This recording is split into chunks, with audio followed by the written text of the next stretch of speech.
opposition.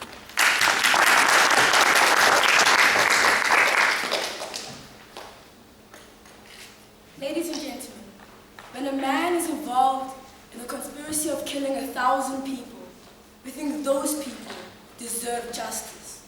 We think that country deserves true justice. And that's an idea side proposition hasn't been able to answer in today's debate in 2 speeches. How you create justice for those individuals.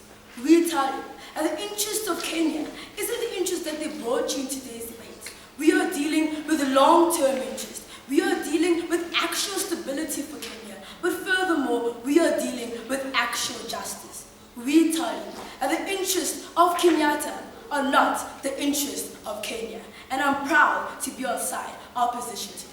And for my case, I'll be further telling you how we undermine international relations and directly clashing with Ilan's point that he brought in positive matter. But before we get there, let's deal with 2 issues of rebuttal. And the first issue is, does removing a president destabilize the country? And secondly, I'll be dealing with the principle of democracy and how does their policy actually better it or achieve it. So in the first instance, Kate brought a very, very soft speech of, well, a president makes policies and he does things and he's a figurehead. We think those things aren't inherent to Kenyatta. We think anybody who represents them can be representative, can form policies. You never told us why Kenyatta specifically was the only person who could do this job. Then Ilan said, well, removing a president for a long time is bad, or removing people for a long time is bad. We told you in Josh's speech why it wasn't. We gave you 4 reasons. We told you firstly, why they can move back to a country, respond. We told you secondly, how even if you can't, you can just re-host an election and put people back in power that they want, respond. Thirdly, we told you that the outcomes are better for the country. If he's not guilty, it harms them. It doesn't make them hate the ICC. It makes them appreciate the president. It solves the conflict in that country because now you know that the person who killed your mom wasn't your president. That's better for those people. Respond. And lastly, we told you that if he is guilty, it's better if it was an unfair election and he wasn't there legitimately, and therefore it's okay to remove him. Respond. There were no responses from their side. We think a president can be removed, and it doesn't take away stability. After the second issue they brought you of reconciliation, and here Kate saddened me, because she said, forget. Forget, I ask you. Forget all those people who were murdered. We don't just forget. We aren't dealing with a TRC in this case. It's the dichotomy isn't between justice and, well, people speaking about the problem. It's a blatant denial that this ever happened, that he was ever involved in this situation. That's a completely different situation to Nelson Mandela. People actually admitted that they were guilty. There was no admittance in this case, and therefore reconciliation under their policy doesn't even happen.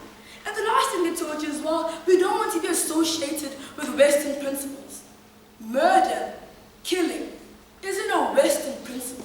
Those are things everybody in society appreciates. African people don't appreciate murder, and therefore I'm proud to tell you that these principles are not Western. Please respond. On to the last issue of democracy. And here Josh brought you a lovely case. We told you how we undermine democracy in the short term, but in the long term as well. Why? Because we remove accountability measures, firstly. But secondly, because people cannot trust elections in the future if you take away this principle. Ilan ignored all of that matter. He went into a rampage about how well now we unite African countries. Let me give you 2 responses to that. Firstly, there are other ways you can unite African countries. Within the African Union is one way. You have already united African countries. Secondly, we tell you that if unification with any country is good, like Ilan told you, then sticking with the ICC and having unification with the Western world under their own policy isn't a bad thing. So please tell us why that even matters. And now the last issue you spoke about was being subjected to the ICC. And this clashes directly with my matter, and I'll integrate it in. So far I can tell you that side proposition is losing because they failed to respond and they failed to tell us how we destabilize Kenya. Let's deal with real analysis. Now I'll be dealing with the point of international relations. And here I'll be concluding that we severely harm international relations of Kenya once they pull out of the ICC. And this goes against the direct interests of the people. Let's move on to the first issue of how does it harm international relations. And here we have to look at the role of the ICC and how they make decisions, which they never told you, and scratches to all the ideas of Western principles and America and Bush. So let's deal with it.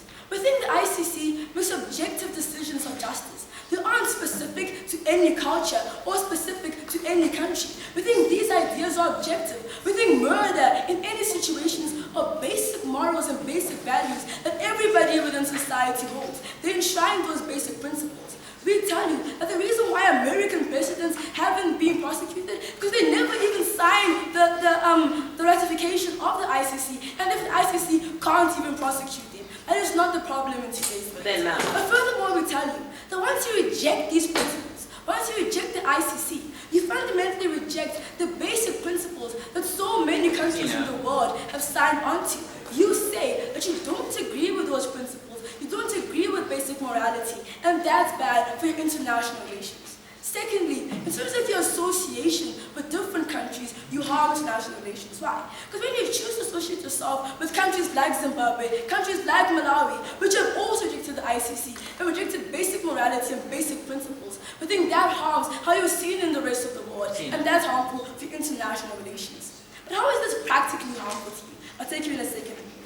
We think it means three things. A, loss of investment. Why? Because we think anybody within society doesn't want to be represented with a country that is unstable. But then once you remove yourself from the ICC, you only further entrench these ideas of instability within the Western world. We think investors and those type of actors want to belong to a country that has long-term sustainability, but furthermore long-term accountability. But then when you don't have the ICC, you actually invest in your country, in a country where the president is a murderer because his name hasn't been cleared.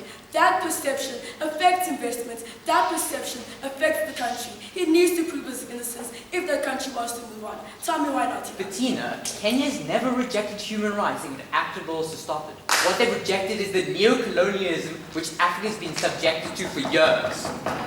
We think, from an objective point of view, the ICC is only trying to harm this country. Because the matter of fact is, the reality is that people were killed, that somebody needs to be held accountable to that fact. Whether you're an African country or a Western country, that's what's important. And there needs to be some kind of accountability to that issue. So we have two harms of losing international relations. One, in terms of loss of investment, which I just dealt with. And secondly, in terms of loss of foreign aid. We think countries like Kenya are fundamentally dependent on aid. This is due to the fact that all their election money came from foreign aid. We think countries who actually give foreign aid only really give it to liberal democracies, to countries that actually respect ideologies of principles and of morality. These countries belong to the ICC, and pulling out affects your relationships with those countries, and furthermore affects your ability to receive foreign aid. We think that's bad to you. But lastly, you lose influence. You lose influence with your trading partners, and furthermore, you lose influence within the community itself. For those reasons, we feel, for Kenya to be a more stable place, in the short term and in the long term, their best interest was not pulling out of the ICC. I'm proud to oppose. Thank you.